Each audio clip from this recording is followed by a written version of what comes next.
And now Joe's going to speak a little bit to the idea of the science behind the mindfulness.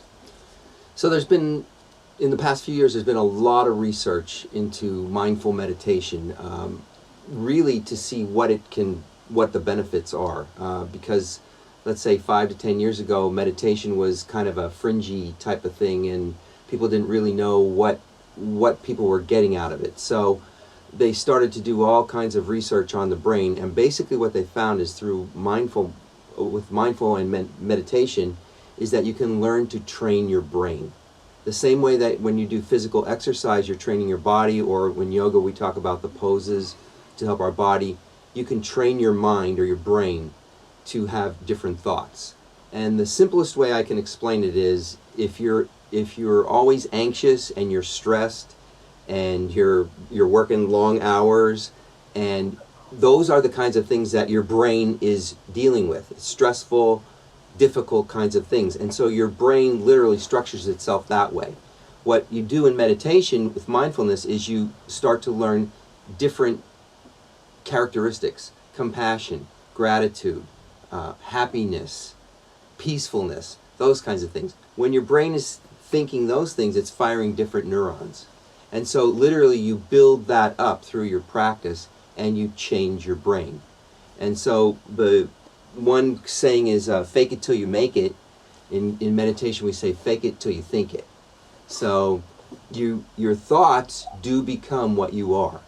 And what is cool, let's say, about mindfulness is that it has the research to back it up.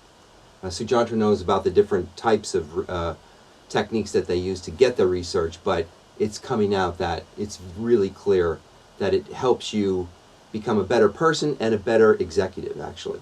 A lot of the stuff that's gone on with mindfulness is in the Bay Area because of business.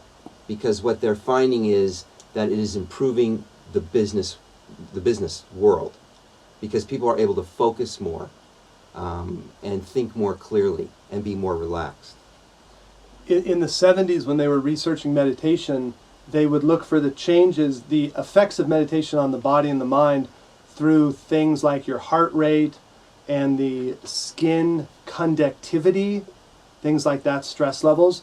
But now what they're doing with the MRI machines is they're having people, and the interesting thing is they see changes whether someone's been meditating one day or 20 years. And what they'll do is they'll teach someone some techniques, and then when the person gets into that empathetic state of mind or that concentrated state of mind, one technique they'll do is they'll then push a button which floods the chemicals into their brain. Then they'll put them in the MRI machine, and they'll be able to see exactly what changes are taking place in the brain at that moment when they're hitting that mindfulness zone. And so then they're seeing actual changes in the brain structure and in the gray matter, the growth of gray matter in areas of concentration or empathy. And they're seeing that the reality of what's called neuroplasticity, which is the ability of the brain to actually grow and change as we train it. And so, as Joe's saying, the mindfulness is really the training of our brain to operate at a higher frequency, at a higher level of creativity and dealing with stress. And what we're going to do is we're going to send along to Craig, and he'll be able to send it to all of you guys, is some articles about mindfulness and the use of mindfulness in the corporate structure and also in the science behind it.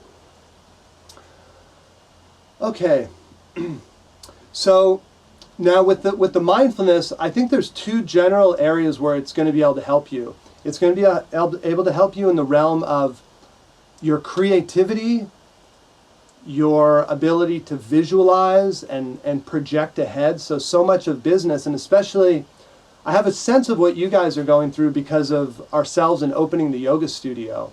And in opening the yoga studio, as you know, so much of it is a mental exercise.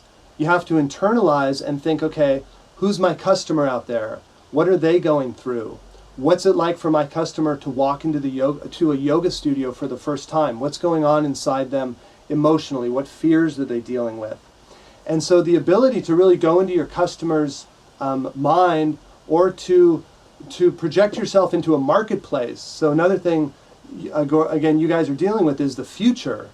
So you're working with technologies that you're trying to use current technology and project ahead into what are the needs people, what needs are people going to have for our technology, or how can you use this technology to help people? And so in one sense, you really have to project yourself into the future, into people's lives in the future, what they're going through.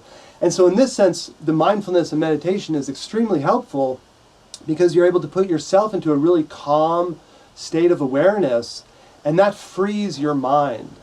And one of the things Einstein used was thought experiments.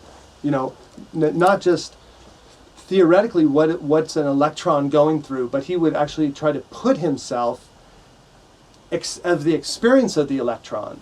So that ability to shift awareness.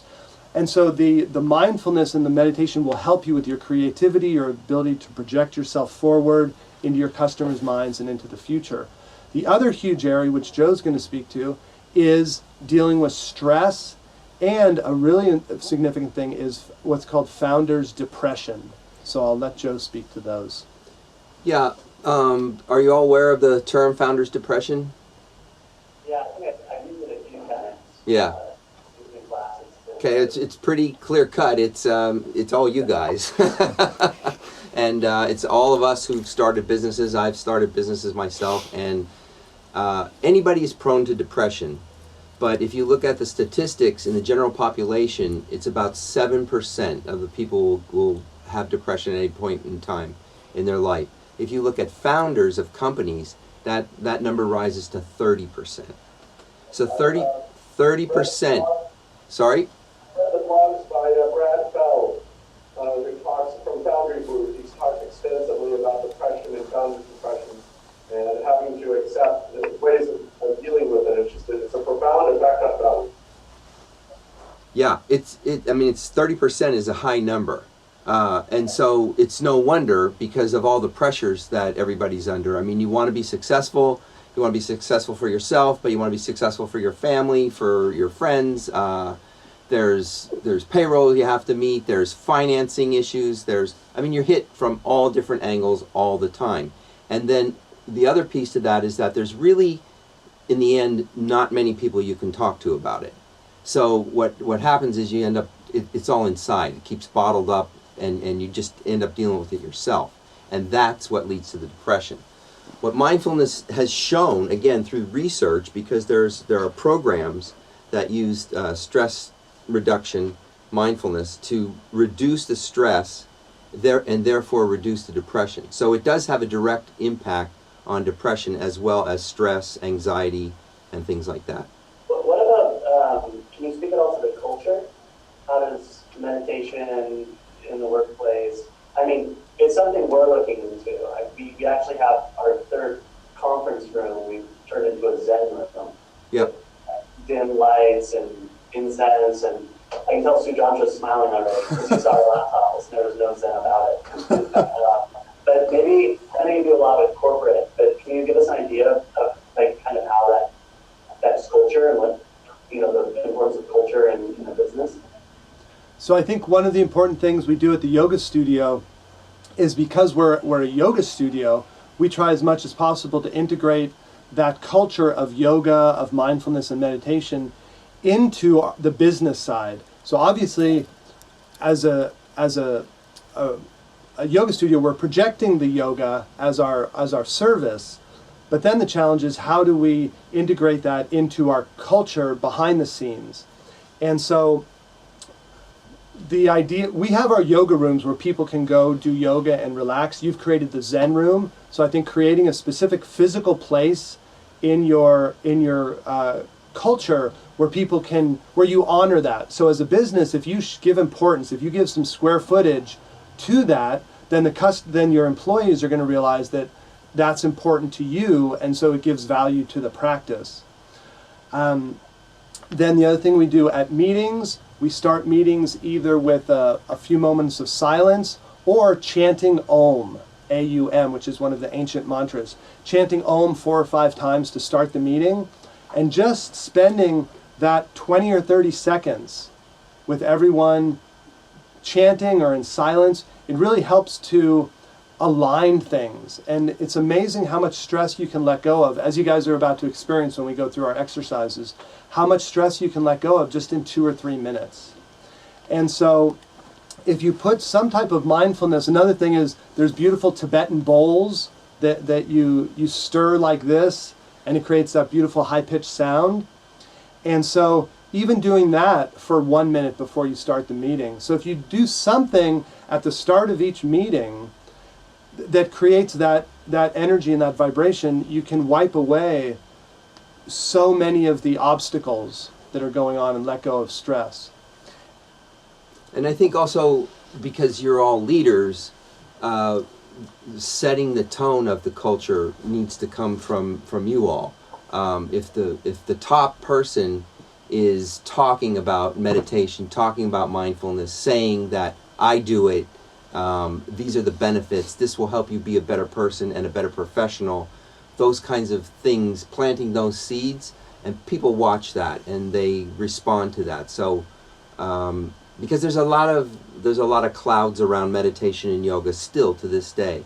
And so to the extent that you as leaders and founders can kind of push that away and say, look, I think this is good stuff, and I believe in it, and I do it, people will follow.